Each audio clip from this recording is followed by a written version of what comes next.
Did someone say WeeaBoots? Because I think I just heard someone say WeeaBoots. Fuck!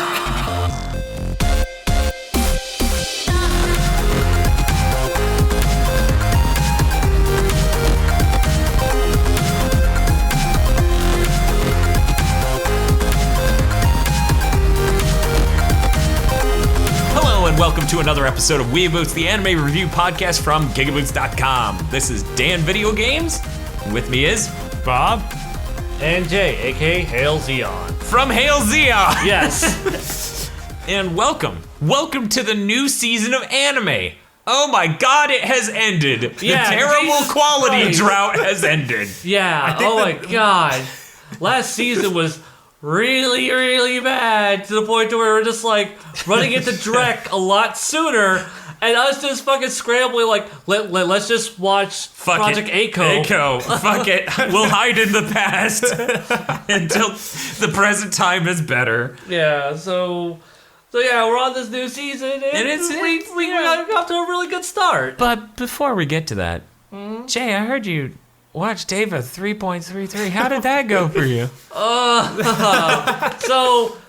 So I pre-ordered Ava 3.33 back in November of 2013. So I've been waiting quite a while for this, and it finally shows up. And what a dick kick that was!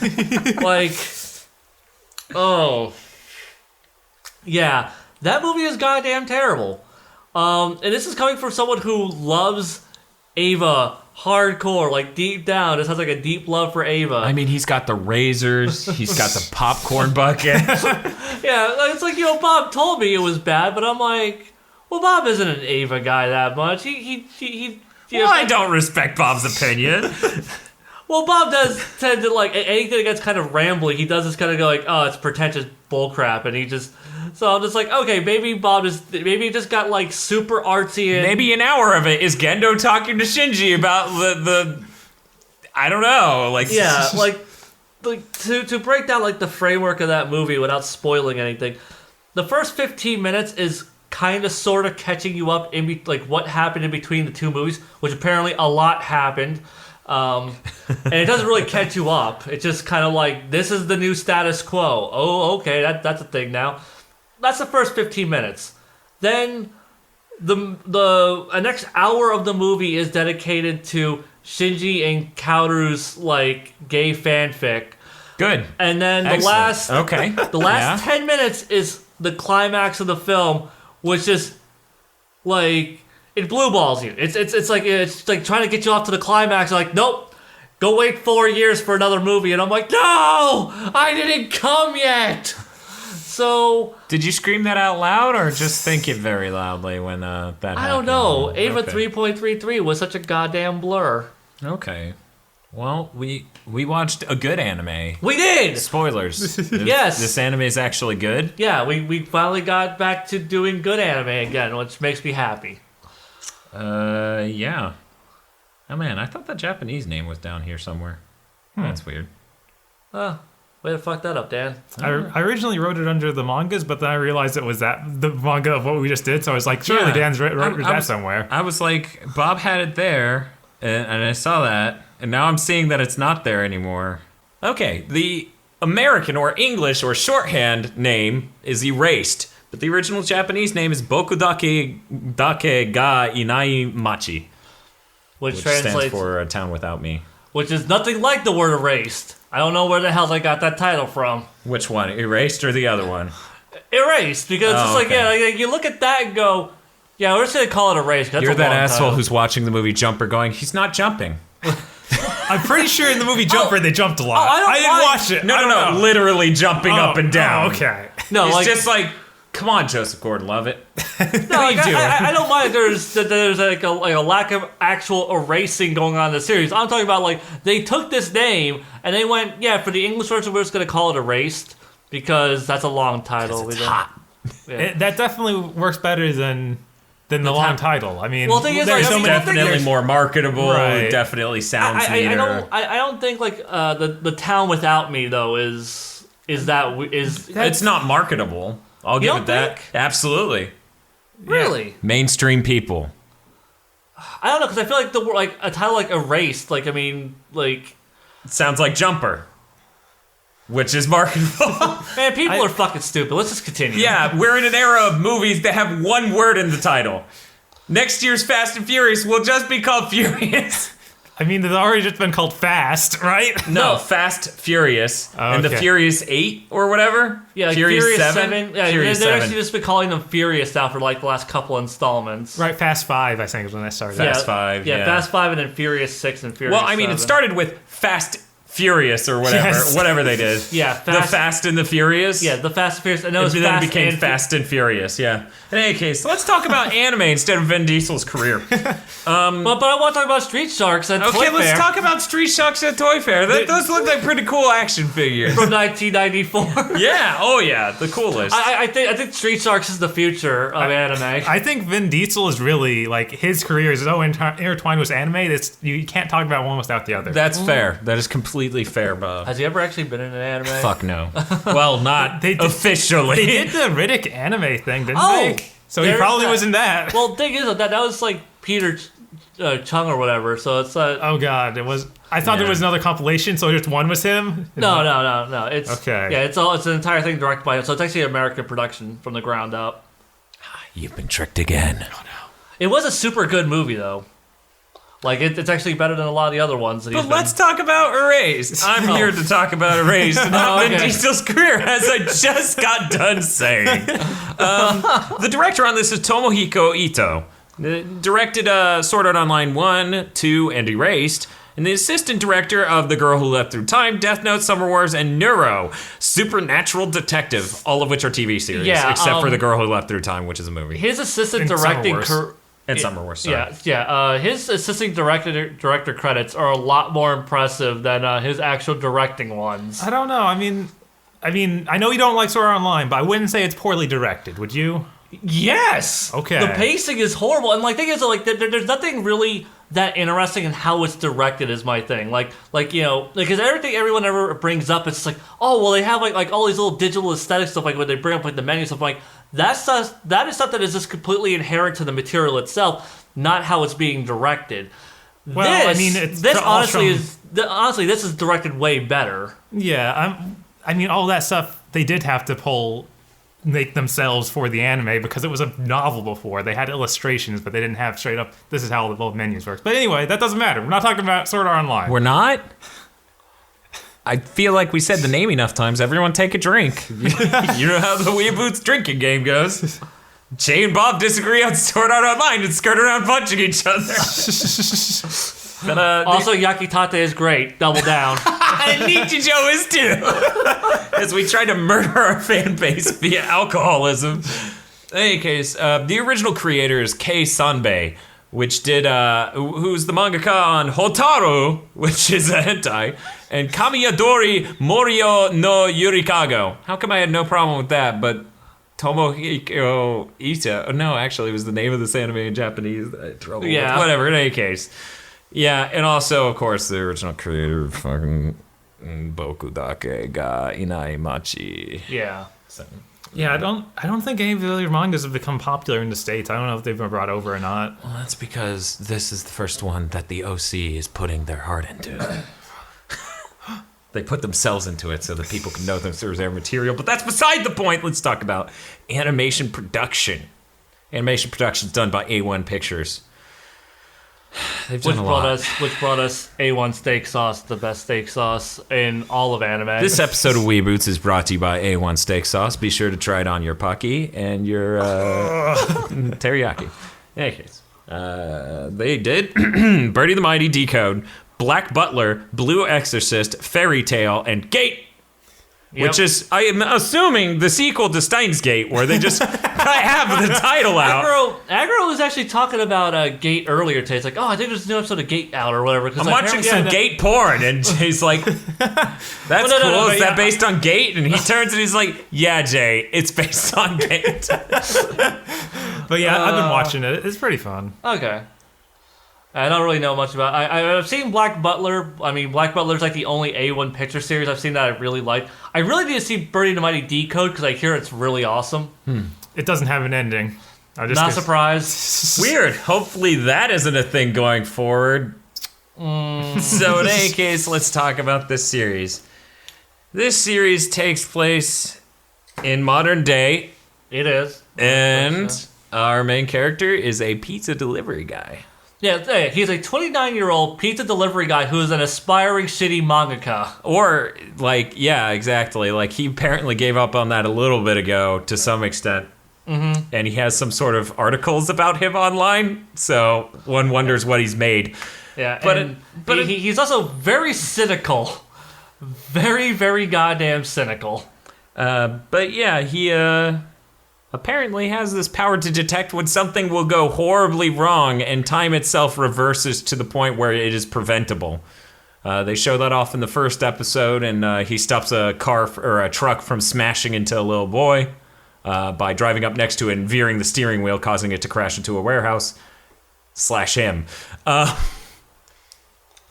And then from there, it really, really develops in a way where we're going to have to spoil the entire first episode. So Yeah. if you aren't ready for this, just maybe sit down and go, do I want to listen to these assholes talk about this, or do I want to at least watch that first episode before coming back for opinions? You Yeah. get to make that decision in the next 3 seconds. 3, 2, 1. Okay, let me just say, I will recommend you just go ahead and watch that first episode, because it's really goddamn good. Yeah, because like I said, we're gonna have to spoil this, and it is worth watching going in blind. Okay, well, I already gave them the 3 seconds. Yeah. Now they're just lured into listening some more. But in any case, here we go. So in the first episode, his mother is murdered, Yes. and he starts freaking out because he gets blood on his hand from it, and his landlady came in at the exact wrong moment. He's sort of framed, so the police are going to take him to the police station. And then his ability to reverse time, that innate thing that happens to him because he doesn't actuate it, it just occurs. Yeah. Happens, and he goes back 18 years into grade school. Yeah. This anime's fucking dope. Yeah. So yeah, because like they established, that like 18 years ago, a girl that he went to school with, like she was kidnapped and murdered, and like Along with 2 others. along with actually. 2 others, and like it was preventable. Like he felt like he could have prevented it because he had seen her in the park that day. He could have prevented it. He's always kind of held that guilt with him a little bit. But unfortunately, every time he sees panties, he explodes blood out of his nose and becomes super powered. God damn it. Okay. No, enough referencing Punchline Because that episode never went up? No, wait, that one did. Yeah, It was the one that one after was that real. that didn't. Yeah, Okay. yeah, that we actually did do the Punchline one. Good. But yeah, But yeah, no. The story's told really, really well. It's very grounded, except for that one special ability. yeah. So it makes it more of a like interesting psychological thriller in a way, because you're trying to figure out like how the kidnapping of the kids is tied to his mother being murdered, and why that would actuate him going back in time 18 years, and like they're slowly giving you details, and you're finding out more and more about this girl he went to grade school with who was murdered, and Yeah, very, very specifically, like the girl, the person who murders the girl is the same person who murders his mother's. Right. Is what it very heavily implies. right, clearly. But yeah, it's just let's get names out of the way real Okay. quick. The main character's name is Satoru Fujinuma, and the girl we keep talking about's name is Kayo Hinazuki. yes. Now, there are other characters, Sachiko Fujinuma, his mother. I don't feel that's necessary to go into here. Yeah.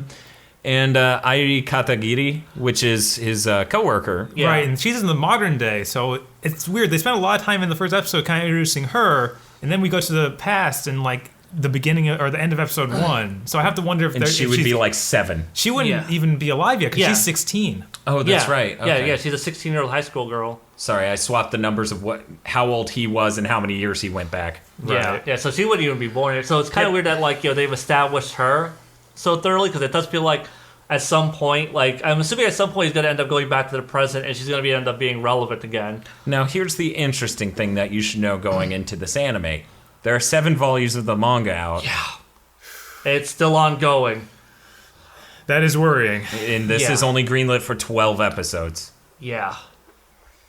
Hopefully, this whole thing wraps up, and then there's some other new adventure he goes on, and you don't have to worry about it. I'm honestly just going to be pissed if it doesn't immediately roll into another season. At no point will I go, well, it's okay because... Well, that's because you need your Conan fix. Well, you it doesn't need like even- your little boy detective story. No, it really doesn't push the same buttons because where are the hyper shoes and the tape? True. Why doesn't he love soccer? Yeah. Also, he's at all a developed character. And not too. some ridiculous archetype almost. Right. Yeah, With some weird character traits of making his girlfriend miserable thrown in. Yeah, like I will say though, like Satoru, like out of like every like anime protagonist I've come across, this may be like the one where like I feel for the most. Like I totally get like this dude where he's coming from. It's like like he had aspirations of doing something bigger. It completely falls through. He's he's a fucking pizza delivery guy at 29 years old. Mm-hmm. And he's just very cynical. Just doesn't give a shit about people. Really, he really finds them just kind of obnoxious and bothersome. But because he has this goddamn ability, he feels obligated to. And I love the concept of his character. I love like just like dialogue and things like that. His exchanges with people.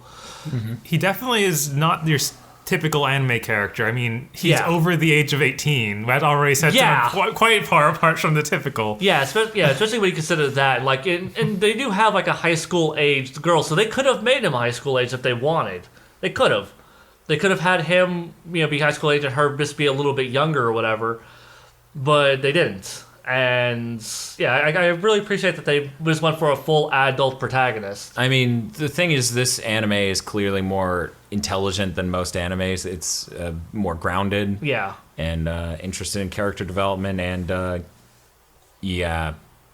stuff like that. So the main character is a reflection of the idea of what the demographic for this anime is. And I think it hits the nail right on the head. Mm-hmm. Which, since how many times it comes up in it that he was criticized for his attempts at making manga not being personal enough and he's not digging deep enough in himself to put it himself into his work. It's sort of like the nod to the audience of like, hey, I'm putting myself into this. And like, I could see how somebody who made hentai and one other thing no one's heard of might do that for a manga, not knowing that it would actually take off, but incorporating that straight into it to be like, okay, well, here's the nod, the tip of the hat. I am seriously sitting here trying to think if this is... Well, let's talk about the animation, though, real quick, before I go into that. I thought it was really good. There are only a couple moments of strange CG, and still they draw the outlines on it in a weird way that sort of like masks it even slightly. Yeah. It's still a little strange, but I don't find there are any moments in this where I go, that looks fucking ugly. Yeah, like Right. it has a lot of artistic merit behind it. Like, because it's a very simple series, so they don't have to like have like like a really Explosions and tons of fight scenes. yeah. So they get to just use their budgets throughout and very well, and just like what was it like when Satoru finds his mother. Like that is or actually when she first gets out, like that is a grisly, unsettling scene, and I really think the budget and the animation really helps sell that. Like when you're watching it, it is unsettling watching her tumble over, and you see like the like her point of view and her vision's hazing out, and she's like trying to like reach for a phone, and you see the blood dripping off of her fingers, and it's just it's very visceral, and they're really good at that in this series. Like this director really does know what the hell he's doing, and. It's slight spoiler. Hinazuki, she's she gets the shit abused out of her by her mother. And they The way they broach the subject is very, very mature, very grounded and real. Yeah, like it's not just there for shock value. Like you could see, like like this is the type of shit. Like some animes we've watched for WeeaBoots. It's just like feelings, and you're like, it's kind of like this, stop this hitting that is, button. It's just uncomfortable, but it's uncomfortable in this very grounded way where no, this is what sick, fucked up, abusive parents do to their kids. It's not like it's the generic alcoholic dad who just like kicks his kid around or whatever, and they just take it to a stupid extreme for shock value. This is once again a very real, visceral, just it hits you, and you're just it makes you feel really uncomfortable, but in that thematically appropriate way. Right. I mean, her mother is not a fusion with Hitler like you often see with the alcoholic dads. Like, I'll punch her, then I'll punch you, then I'll punch God. It's like how they usually handle that sort of thing, not just in anime, but in a lot of shit. Yeah, even like in American cinema, like we're still... Especially TV. Oh, yeah, especially with all the melodrama. As far as animation goes, I really like the way they made... When they go back to 1987, it really has a distinct look to it. Like, you can tell it's not modern. 88. 88? Okay. Yeah. I was like, it's one of those years. Yeah. But yeah, no, it doesn't have any weird... Like, the architecture and stuff looks very much 88. It doesn't have anything that stands out as, like, that should be newer. Yeah.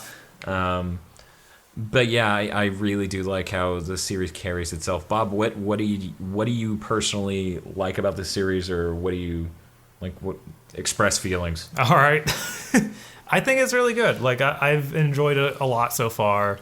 I want to see where it's going. It really has that catch you in for another episode sort of feel to it. Like the endings are just make you want to see what happens next.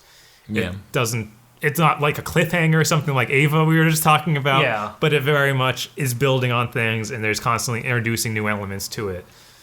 Yeah, that's something that the series I've noticed has done really well. It's just like every episode, it just kind of like I would say like the first episode is a cliffhanger. Yeah, the first episode. But episodes definitely 2 and is. 3 ended on this note of like, oh man, like I'm really stoked. I want to see the next one. Like I'm really upset that we started watching this so soon because I'm like, I want to see more of this. I wish I could have seen more to review for this. This is where my incredible ability to not give a shit about things until they are in a convenient form factor really comes into play.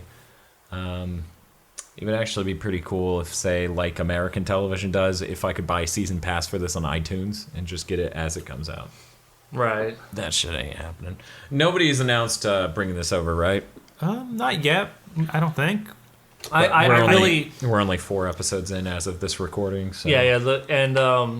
Which we watched 3 because episode 4 is coming out in a few hours. So. Yeah. We're recording this a little bit in advance of like when the episodes go up. Yeah.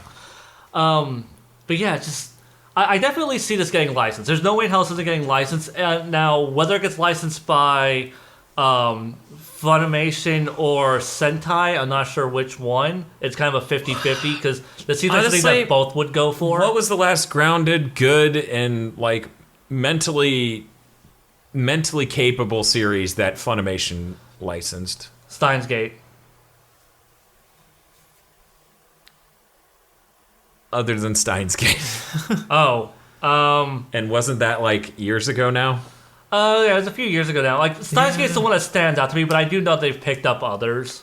Okay. Yeah, I think the last one I can remember is Robotics Notes, which is... Oh yeah, Robotics Notes was another one. But that was in the same sort of time period as Steingate was. But yeah, like I'm so used to them bringing trash over. Yeah, they love their smut. Yeah, well, because like it seems like every year, like they grab like a handful of like the big core popular titles. Except for One Punch Man, Viz beat them to the punch on that. No pun intended. Because that's I think that's like a Viz owned series, so it's yeah. What does Viz do with shit once they get the rights in the States? What are they gonna do about that? They produce a dub, put it online for streaming. I think on Hulu usually. Oh yeah, that's right. And I forgot about that. because that's how I was watching One Punch Man, which I finished and it was fantastic. Huh. Yeah, that was really good. So for anyone who was just like, I don't know, like that One Punch Man podcast really didn't sell me. Didn't sell me. They weren't excited about that. They hated it. Yeah, if you're like one of the 3 guys who apparently are like listening to this and still holding up on One Punch Man. One Punch Man, yeah, it was fucking great. But yeah, they typically do DVD and Blu-ray releases, right? Yeah, they are going to do that, and because it's Viz, and Viz is owned by, or Viz is like I think owned by Warner Brothers. I think, yeah. That means it'll have like wide distribution, so like Walmart will carry One Punch Man when it comes out. That's pretty cool. Yeah, and great actually. Yeah, because it needs to be that level of anime. But in any case, so here's the thing. Mm-hmm. The animation's great. The intro and outro, whatever. I really like the intro. They're good. Yeah.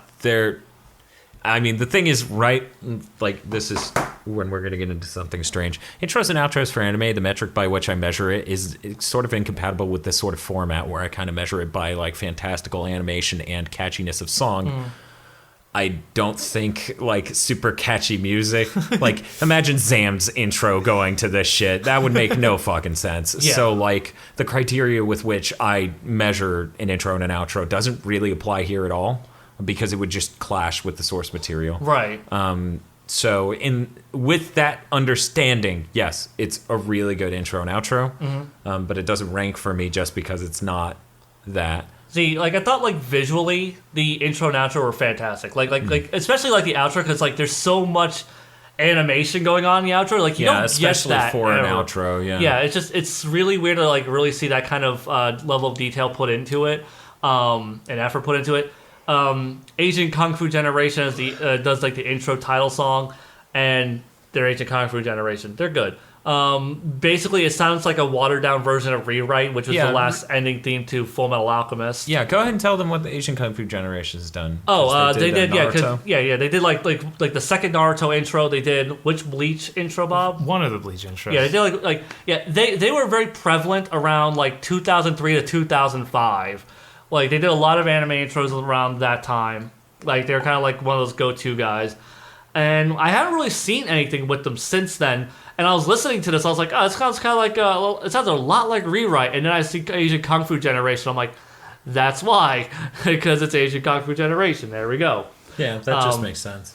Yeah, but yeah, it definitely feels like a watered-down version of that song. But, like, it's still a solid song, both intro and outro songs. Like, you know, and the visuals of the intros and outros are so Striking. yeah, they're so striking, so aesthetically pleasing, and it really complements the tone and atmosphere of the show as a whole. Yeah. That I am totes down for that. Like, I really, really just It's enjoy effective. them. Yeah, it works. Bob, what were your thoughts on the intro and outro? I'm gonna live with you. I don't remember them too well because I didn't explicitly rewatch them for the sake of this. I kind of forgot to pay extra close attention to them. I meant to watch them with fan subs because I realized the thing that's lacking in WeeaBoots is we generally don't get a translation of the intro or outro before we do the reviews of them. And that deeply bugs me because the Watamote intro is really good. Yeah, it's one of those things like if you just hear it without the subtitles, you really, or actually any of the songs in that, because they're all really, they're all specifically designed for the show. So if you don't have subtitles, you don't get that. So you're just like, okay, it's a song.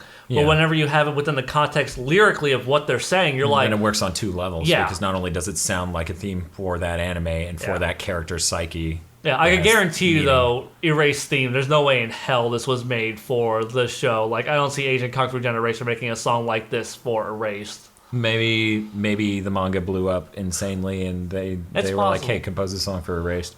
Yeah, it's possible. I will say... Okay, so one of my big concerns with this...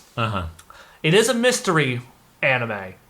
And this anime, its quality as a whole, hinges on how well they execute this and like Terran Resonance says what? Yeah, that's what I was getting horrible Terran Resonance vibes because I'm like, I love the first. There's no way that episode 4 is gonna introduce like some character who's named 4 and has awful mechanics behind what she does. Yeah, but the thing is, sorry, let me stop you for just a second. You saw how episode 3 ended, and you're going to tell me that a terrible arch nemesis isn't cropping up in 4? Yeah. Also, we have till 5. Thank you, because her name was 5. Oh, I'm sorry. Yeah. And it was Hive. because Terran Resonance, like the first 2 episodes, I thought were fantastic. I'm like, yeah, this is good Watanabe. Because especially with Watanabe's name attached to this, it's like, you know, how the hell are you gonna go wrong? And you get to the first 2 episodes, you're like, yeah, this is good. Let's keep going. And yeah, it was building up like this mystery and stuff. And then by episode 4, it's just like, okay, it's losing me a little bit, but it's still maintaining some quality. And then it just tanked so hard, episode 5, and I'm terrified that I'm gonna get really, really invested in this series. And it's gonna be fucking horrible after a few episodes, and yeah, like I'm worried that it's gonna have the Terran Resonance effect, where like like they wrote a really strong opening, but because it's like a mystery story, they're gonna keep trying to drag it out, and it's gonna start getting dumb, and they're gonna keep adding convoluted bullshit to it to just make it more distended, and I'm really, really worried about that. So you know how you were like, man, that sounds a lot like Rewrite? Mm-hmm. The song's called Riri. I noticed that. And I chuckled too, because I'm like, Riri. But, And that's fair. yeah. But, yeah, okay, it looks like it wasn't composed for it, as far as I can tell. Okay. It's just a normal song from them. Yeah. This is... Yeah, so like I said, though, so far I'm pleased, but... I'm trying to think of, and we'll get into recommendations and things like that, Outlook. I'm trying to think of any anime in WeeaBoots that I liked as much as this one that was serious, because Shirabako's goofy.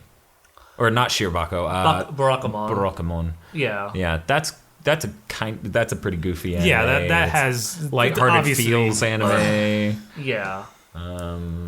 And Sakurako's investigation was good, but God damn it, yeah. go fucking watch that Sakurako. episode. In any case. What a piece of shit that was. Yeah, I think this is really, really good in the way that I like to just find a whole anime of this quality. So us having watched 3 episodes, I'm kind of also in that same boat of, well, fucking shit, dicks. I wanted to watch this whole thing in one sitting. I want to own this. Yeah. Yeah, this is one of those, like, if it maintains this quality, or even if it possibly even gets better, I will be all over this. I will totally buy the series, and I will look forward to it coming out.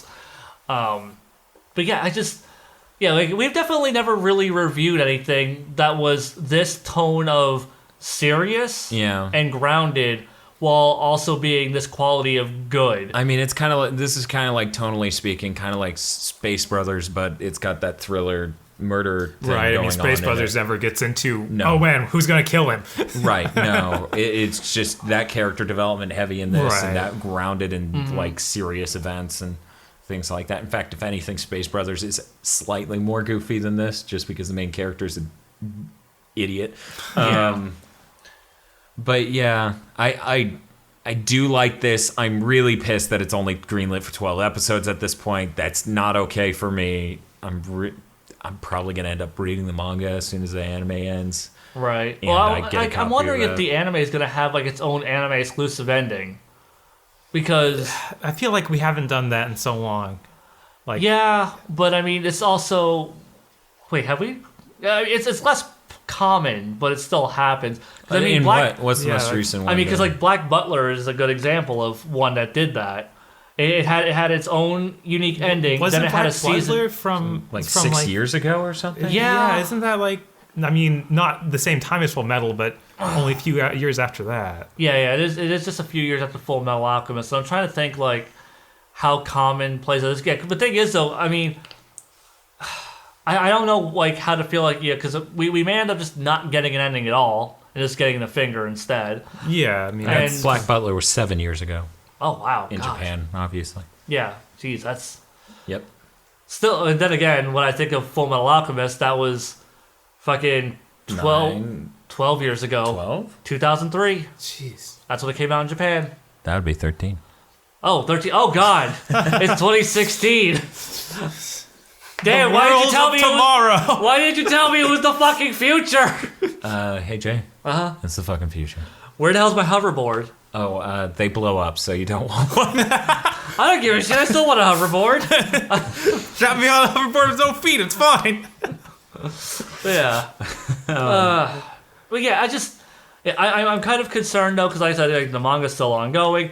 There's a lot of things that can go wrong in the series, but as of right now, based on these first few episodes, I am so stoked and invested in this series. Like, I cannot wait to see the next episode. I mean, Terror and Resonance, like, it had elements that could allow for that development to happen. Mm-hmm. You know, like, the way it carried itself with this exciting I felt like tone. I was never as hyped about Terror and Resonance as I am about this. Like, I don't think it pulled off being Yeah. a serious tone anime well at all. Because, like, the first episode, they bomb a place and somehow don't kill anyone.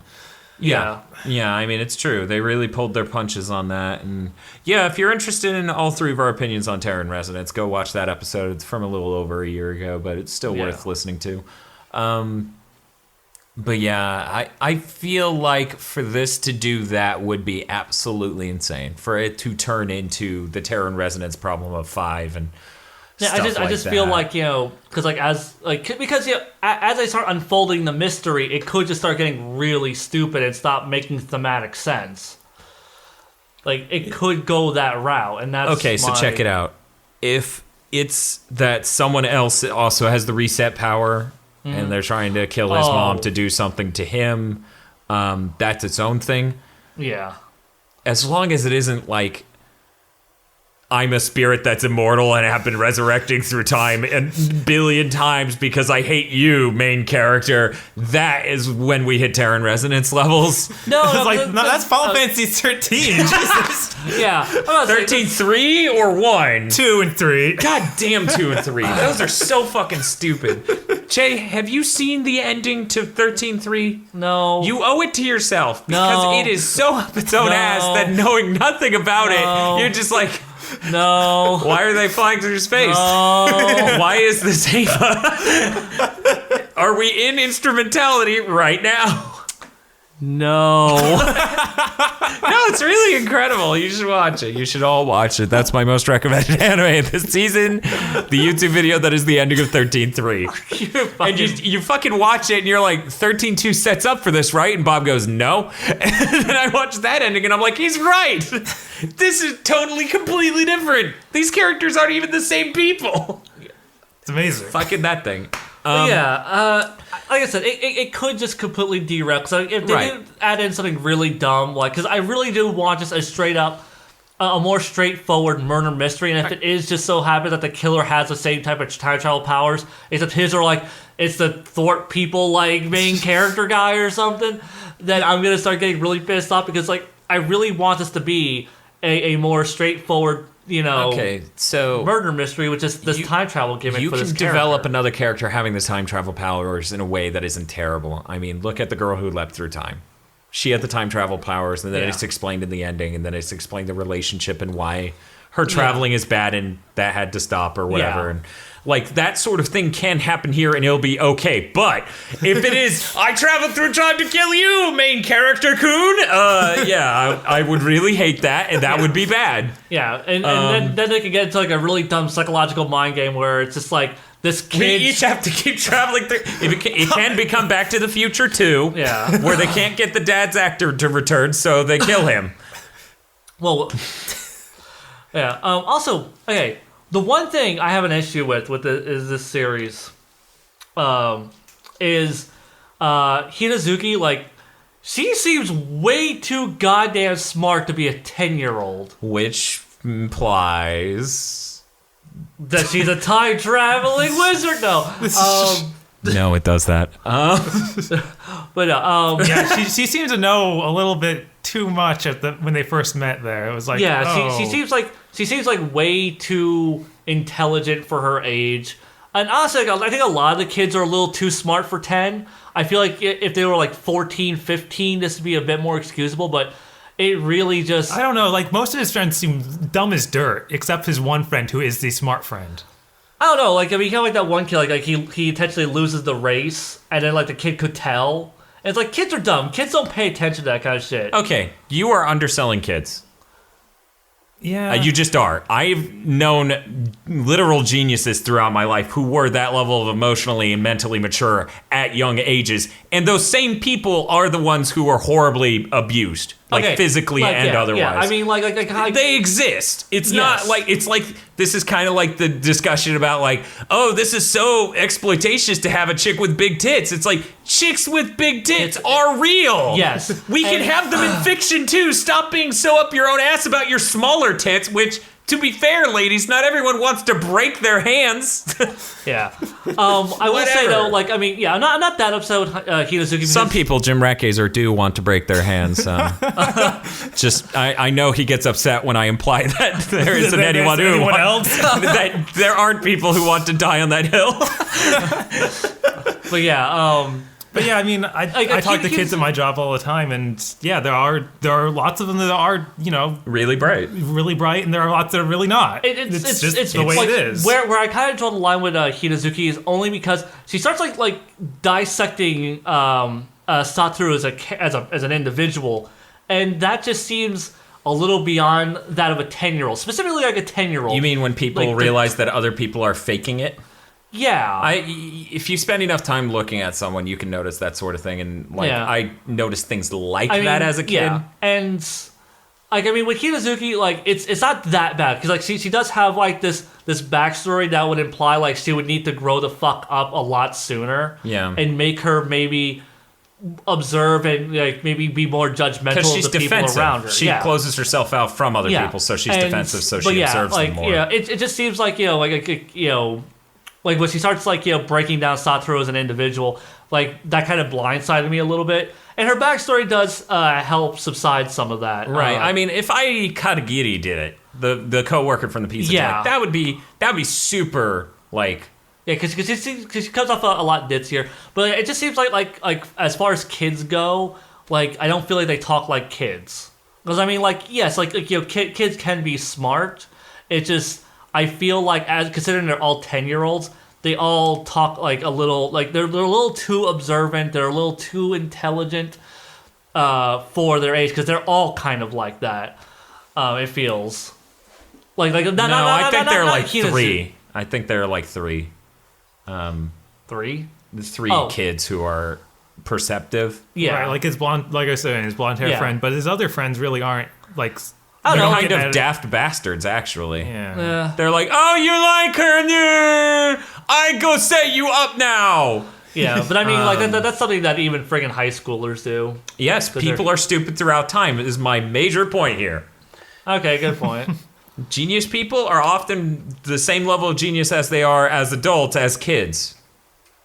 What was it? Mark Cerny kept like a saying, a Japanese saying on his, or actually I don't know where the origin is, on his workstation while working at Sega, and he still does to this day, where it's like, when the child prodigy grows up, he's no longer exceptional. Because you're not a child prodigy. Huh. It's an interesting way of looking at that. Yeah, it's like, true. That's bitterly depressing, Mark Cerny. Yeah. Meanwhile, his coworker at Sega, I shit you not, had a thing strapped to his workstation that said, fuck Miyamoto. I'm not making that up. Why fuck Miyamoto? Because he worked at Sega. And no one knew his fucking name. Sega back then, before Sonic, was cranking out a game, I'm not exaggerating, every 3 months. They developed and released games within a 3-month time window for the Master System, which if you go look at the games, yeah, they did. And Sonic was the first one they remotely really tried on. So like that guy, that random no name nobody that no one knows about is just working at this shithouse factory looking at Miyamoto, and everyone's like, he's the creator of Mario, it's so amazing. And he's just like, fuck you. I could do that if the assholes would give me money. It'd be great if it was the creator of Sonic. Also, I love Satoru's mom. She's a fun character. Oh, yeah. Yeah, she comes off like very much like a mom, but she's kind of just that single mom. Like she's really well written. Also, she's also a really hot mom. Just gotta throw that out there. Her lips are weird. I was like, man, her lips are weird. I guess she's older. And then they're like, she's older than you think. And I'm like, okay, well, that explains that. She's still drawn like a hentai character. I feel like those lips show up in a lot of things. And like a couple characters in this reminded me of the chick from Fooly Cooly, not Hara Hara Haruko, but the other one who's dating his brother. Yeah, she got those lips once in a while. Yeah, no, she had those lips, like straight up. And it was really funny because other characters looked like the palette, but then the mother had the lips. So it was just really funny to me to see that. Damn it, I'm trying to remember her goddamn name. Good luck. Oh my god. Check this out. Her name probably translated to good for nothing bitch. It's just a theory. An anime theory. All right, we start a new series. Let's do it. Is it Hinomori? Fucking who cares? I don't know. It's Fully Cooly. Fuck you. Everybody cares. Everyone should care about Fully Cooly because Fully Cooly. Should everyone care about every character in Fully Cooly? She was a really well-developed character.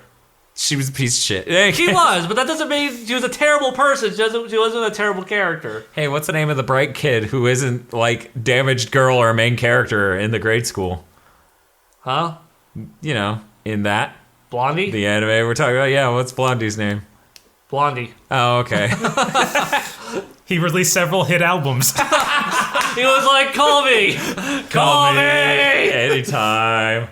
Man, he's got a deep voice for an 11-year-old kid. Yeah, it was their other coworker, their other childhood friend, Bon Jovi.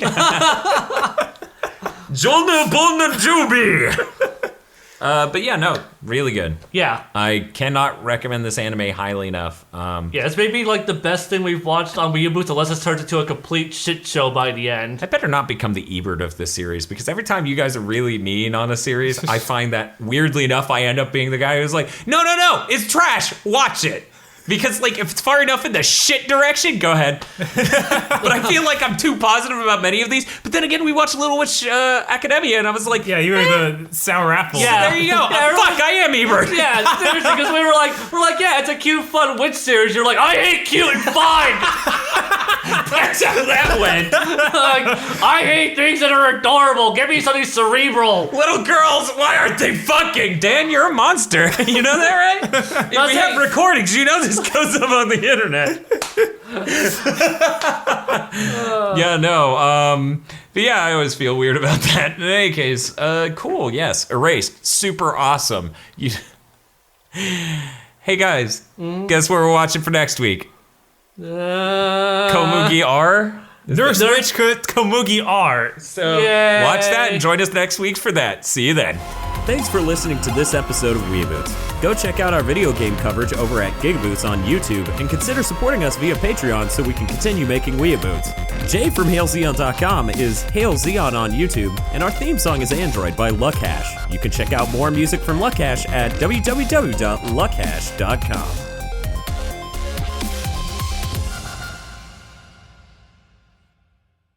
GigaBoots has been brought to you by our glorious producers, Vincent Poverk, Cywolf, and Gary Owen via our Patreon.